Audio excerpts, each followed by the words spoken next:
కీర్తన 125 రెండవ వచనం.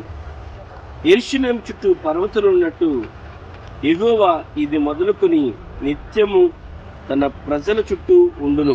ప్రస్తుతం మేము చింతపల్లి ప్రాంతంలో ఒక పల్లెలోనికి మేము వచ్చున్నాము.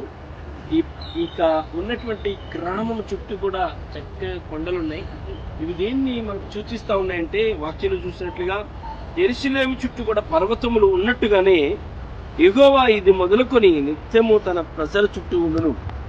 ఈ వాక్యం ఉంటున్నటువంటి లేక వీడియో వీక్షిస్తున్న నీ చుట్టూ నిత్యము కూడా దేవుడు ఉండి ఈ పక్షాన్ని నుండి నీకు సహాయంగా నిలిచి, ఎలాగైతే పచ్చగా చక్కగా వారి పోషణకు ఉపయోగకరంగా ఉన్నాయో దేవుడు నీకు తోడుగా ఉండి, యెరూషలేము చుట్టూ పర్వతాలు ఉన్నట్టుగానే నీ చుట్టూ ఆయన ఉండి, దేవదేవుడు ఇది మొదలుకొని నిత్యము నీ చుట్టూ ఉండి నిన్ను ఆశీర్వదించడానికి ఇష్టపడుతున్నాడు.